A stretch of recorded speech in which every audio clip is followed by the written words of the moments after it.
l'objectif de cette capsule vidéo est de reprendre l'activité Python associée au TP sur le titrage du desktop par une solution d'acide chlorhydrique. Alors, je vous remémore un petit peu la situation. Comme je dose une solution d'hydroxyde de sodium par une solution d'acide chlorhydrique, la solution d'acide chlorhydrique est située dans la burette et la solution d'hydroxyde de sodium, qui représente le desktop, est située dans le bécher. Alors ici, j'ai indiqué des valeurs numériques, mais finalement, nous n'allons pas nous en préoccuper pour construire le langage Python. Nous allons uniquement travailler avec les notations. C2 qui représente la concentration de la solution titrante. V titrant correspondra au volume de solution titrante que j'ai versé à un instant donné. C1 et V1 correspondront respectivement à la concentration et volume de la solution à doser. Alors l'objectif du programme est de tracer les courbes d'évolution des quantités de matière des espèces, à savoir le réactif titrant, le réactif à doser, les ions spectateurs et les produits formés à l'issue du titrage. Tout cela en fonction du volume de solution titrante versée. Alors pour obtenir les expressions de ces quantités de matière en fonction du volume de solution titrante versée, je vais considérer que à chaque ajout de solution titrante va correspondre à un nouvel état initial. Donc l'état initial en fait que je vais considérer, c'est le suivant. Dans mon bécher, j'ai un volume V1 de concentration C1 de solution d'hydroxyde de sodium. Et la quantité initiale d'ion H3O+, c'est la quantité que je vais avoir versée après avoir ajouté un volume V titrant de solution d'acide chlorhydrique de concentration C2. Donc du coup, grâce à cet état initial, je vais pouvoir remplir mon tableau d'avancement. Donc la quantité initiale d'ion HO-, c'est C1 fois V1. La quantité initiale d'ion H3O+, une fois que j'ai rajouté un volume V titrant de solution d'acide chlorhydrique, c'est C2 fois V titrant. Et pour le moment, je n'ai pas formé de molécule d'eau, puisque je considère l'état initial, c'est-à-dire l'état où la transformation chimique n'a pas encore commencé. Pour l'état intermédiaire, comme le coefficient stoichiométrique devant HO- est 1, la quantité à un instant quelconque de ma transformation, c'est C1V1 moins X. Pareil pour H3+, C2V titrant moins X.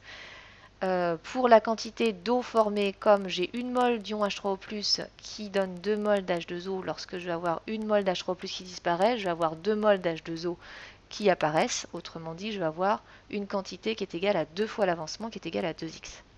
Pour avoir l'état final, il suffira juste de remplacer x par xf. Alors, juste une petite remarque, comme ici la réaction est totale, hein, l'avancement final correspond et est égal à l'avancement maximal. Donc que je note xf ou xmax, ça représente ici la même chose. Alors, en plus de ces trois espèces, vous avez aussi des ions spectateurs qui sont les ions Na+, et les ions Cl-. Alors, les ions Cl-, en fait, sont dans les mêmes proportions que les ions H3O+, sauf qu'ils ne réagissent pas. Donc, la quantité d'ions Cl-, tout au long du titrage sera égale à la quantité initiale d'H3O+, avant l'ajout de solution titrante, donc ça sera C2 fois V titrant. Pareil pour les ions Na+, les ions Na+, réagissent pas, donc les ions Na+, la quantité de matière au cours du titrage sera toujours égale à la quantité initiale d'ion Na+, et cette quantité d'ion initiale Na+, est aussi égale à la quantité initiale d'HO-, puisque d'après la formule, il y a 1 mol d'ion Na+, et 1 mol d'ion HO- dans la solution d'hydroxyde de sodium.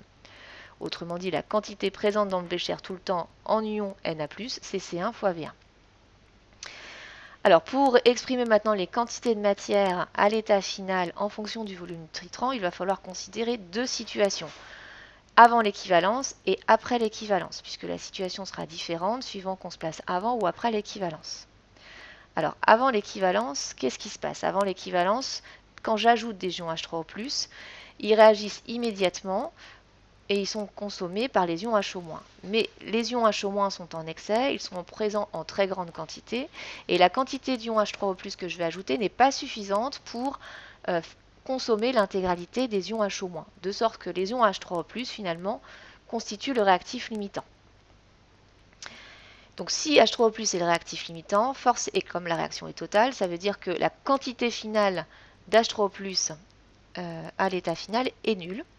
Et si on regarde dans le tableau, la quantité d'H3O+ à l'état final, c'est C2V titrant moins XF. Autrement dit, à l'état final, C2V titrant moins XF est égal à 0. On va pouvoir en déduire l'expression de XF, qui correspond aussi à l'avancement maximal, puisque la réaction est totale, comme je vous l'avais dit. C'est-à-dire que XF est égal à C2 fois V titrant. Maintenant que j'ai la valeur de XF, je vais pouvoir déterminer grâce à ça la quantité de matière d'ion H- et la quantité de matière à l'état final de molécules d'eau en remplaçant XF par son expression. Donc pour H3O+, ça vaut 0 puisque c'est le réactif titrant, il aura complètement disparu. Pour HO-, d'après le tableau d'avancement, la quantité finale c'est C1V1 moins XF, donc quand je remplace, j'obtiens C1V1 moins C2 fois V titrant. Alors je remarque tout de suite que cette quantité de matière, c'est une fonction affine du volume V titrant, c'est-à-dire qu'on peut la mettre sous la forme P plus M fois V titrant. Donc V titrant, on peut effectivement l'identifier dans les deux relations. Et le petit m qui correspondra au coefficient directeur si je trace la courbe qui représente cette quantité de matière en fonction du volume titrant, bah, c'est le facteur qui multiplie mon V titrant, c'est-à-dire c'est moins C2. Mon petit p, c'est correspond à l'ordonnée à l'origine de ma droite, et par identification, je trouve que p égale à C1V1. Donc du coup, je trouve que la quantité de matière à l'état final d'ion H- est une fonction affine du volume V titrant, et donc que la courbe représentant la quantité de matière en fonction du volume titrant, ça sera une droite qui a pour coefficient directeur moins C2, et pour ordonnée à l'origine, C1 fois V1. Maintenant, si je regarde la quantité finale d'eau, d'après mon tableau d'avancement, c'est égal à 2XF. Donc si je remplace XF par son expression, je trouve que la quantité finale d'H2O, c'est 2 fois C2 fois V titrant. Cette relation, je peux à nouveau la mettre sous la forme P plus M fois V titrant, puisque là, je peux à nouveau isoler V titrant. Le facteur qui multiplie V titrant, qui correspondra à mon petit m, c'est 2C2. Et par contre, ici, le P est égal à 0. Donc si je représente la courbe d'évolution de la quantité finale d'H2O en fonction du volume titrant, je vais trouver que c'est une droite qui passe par l'origine, de coefficient directeur de C2. Alors maintenant, concernant les espèces spectatrices, comme elles n'ont pas réagi, les quantités de matière à l'état final d'ion Na+, et d'ion Cl- correspondent aux quantités de matière à l'état initial. Alors, le programme va devoir tracer en fait ces différentes portions de droite, sachant que ces relations ne sont valables que lorsque le volume titrant est compris entre 0 et VE, puisque là on s'est placé dans le cas où on est avant l'équivalence.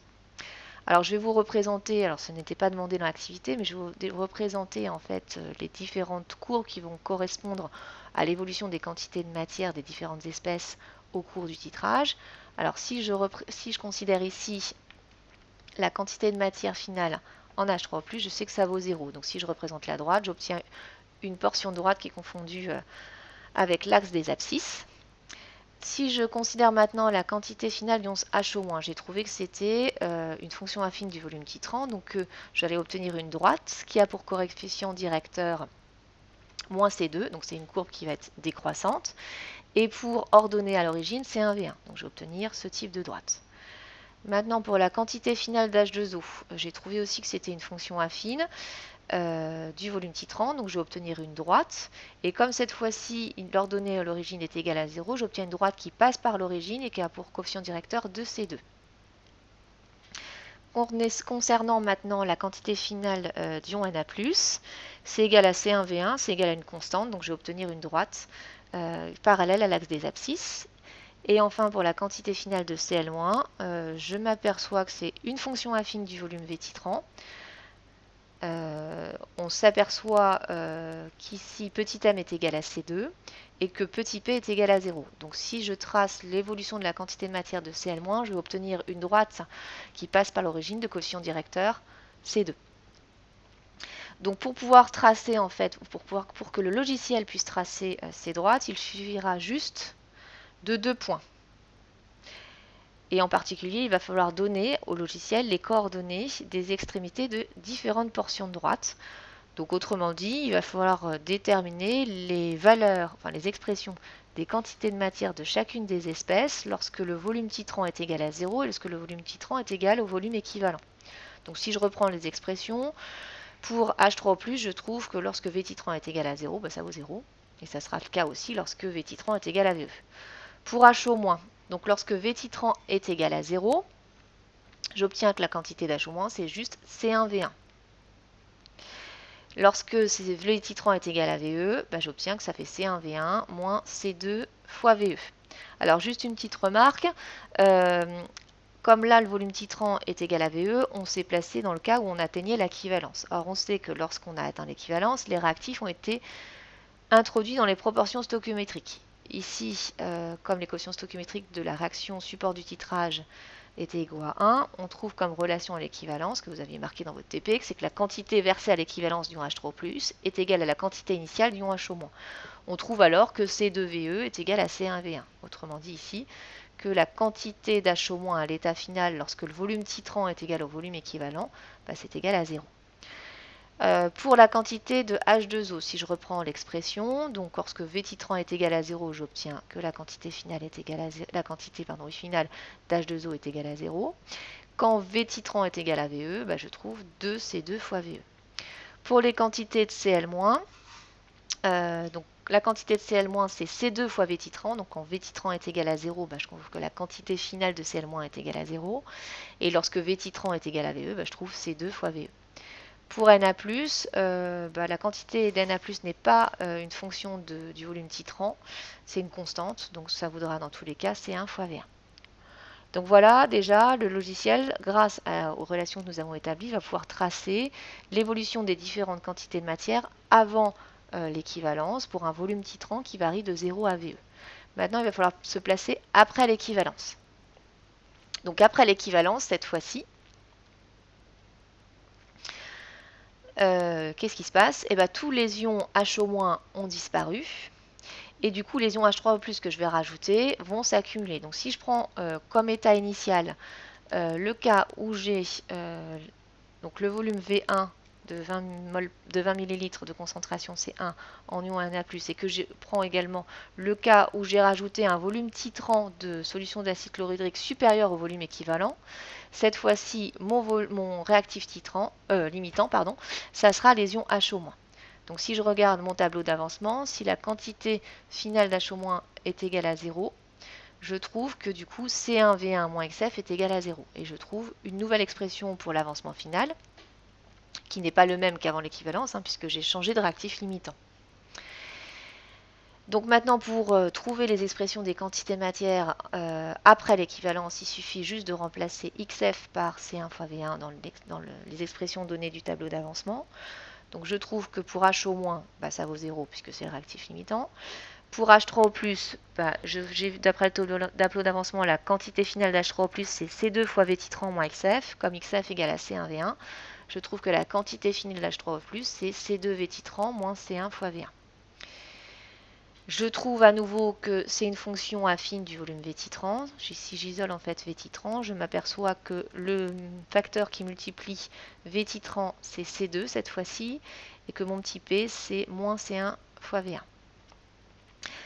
Pour la quantité finale de H2O, c'est à nouveau 2XF, et donc en remplaçant XF par son expression, je trouve que ça fait 2 fois C1 fois V1.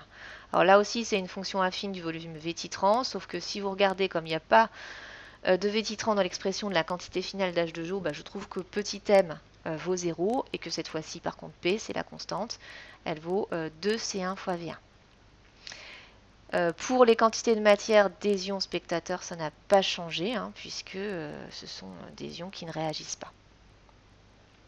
Alors maintenant, si je représente à nouveau l'évolution des quantités de matière des différentes espèces, mais cette fois-ci, une fois l'équivalence passée, donc cette fois-ci, lorsque le volume titrant varie de VE à l'infini. Alors si je considère les ions Na+, les ions Na+, c'est égal à C1V1, donc il n'y a pas de V titrant qui interviennent dans l'expression, donc on obtient une droite qui est parallèle à l'axe des abscisses. Concernant maintenant la quantité finale de Cl-, c'est C2 fois V titrant, donc là on voit que c'est une fonction affine du volume titrant. Le facteur qui multiplie V titrant, c'est C2, donc le petit m, c'est égal à C2. Donc si je représente la courbe d'évolution de la quantité finale de Cl- en fonction de V titrant, j'obtiens une droite qui passe par l'origine de coefficient directeur C2. Si je considère maintenant H2O, H2O c'est égal à 2C1 fois V1. Donc là on voit qu'il n'y a pas de V titrant, donc du coup je vais obtenir une droite qui passe par l'origine et qui est égale et qui a pour équation donc n égale à 2C1 fois V1. Ensuite, concernant la quantité finale d'H-, elle est égale à 0. Donc si je trace la courbe d'évolution, j'obtiens une droite qui est confondue avec l'axe des abscisses. Et pour la quantité finale d'H3+, j'ai trouvé précédemment que c'était à nouveau une droite dont le coefficient directeur était C2. Donc c'est une droite croissante. Et dont l'ordonnée à l'origine, c'était moins C1 fois V1. Donc du coup, on part finalement... le point d'intersection avec l'axe des ordonnées, c'est un point qui est situé en dessous l'axe des abscisses.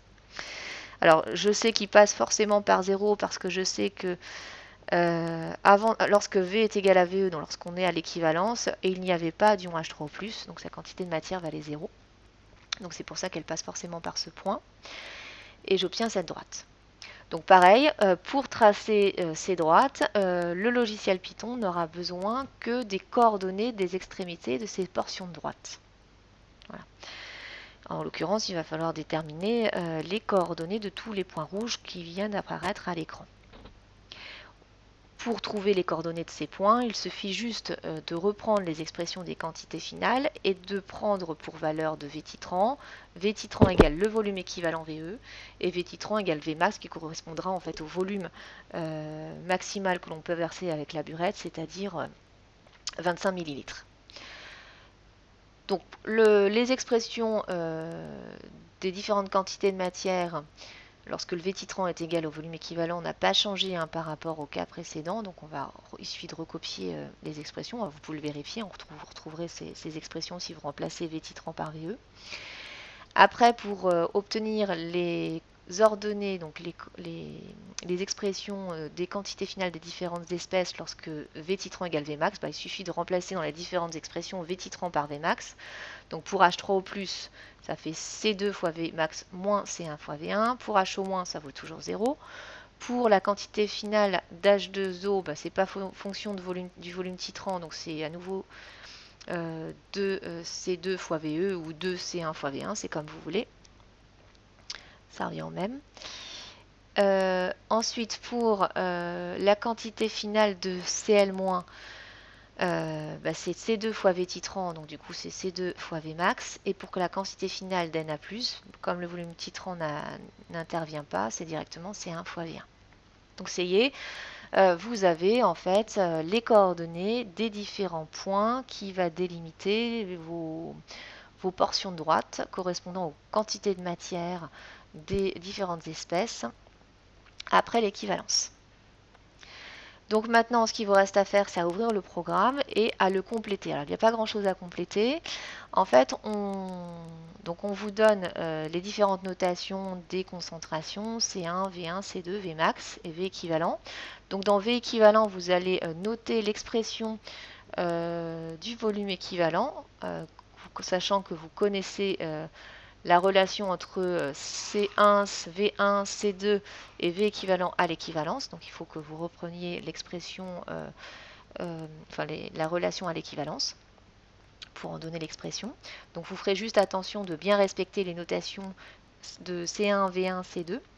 Sinon le logiciel ne sera pas content. Et ensuite, votre deuxième travail, ça consiste aussi à remplir les listes qui doivent donner les coordonnées des différents points qui vont vous permettre de tracer les différentes droites dont on a parlé à l'instant. Donc, je vous rappelle, pour remplir des listes, les différents éléments sont notés entre crochets et sont séparés par des virgules. Donc, le premier élément de la liste, ça correspondra à la coordonnée pour un volume V titrant est égal à 0. Le deuxième élément de la liste, ça sera l'expression de la quantité de matière de chaque espèce lorsque le volume titrant est égal au volume équivalent. Et la dernière valeur à rentrer, ça correspond à l'ordonnée, donc à l'expression des différentes quantités de matière des espèces lorsque le volume titrant est égal à Vmax. Voilà, donc maintenant c'est à vous de compléter le programme, de le faire tourner, de m'envoyer ce programme, puis ensuite également de le faire tourner, de m'envoyer la courbe que vous avez obtenu. Voilà.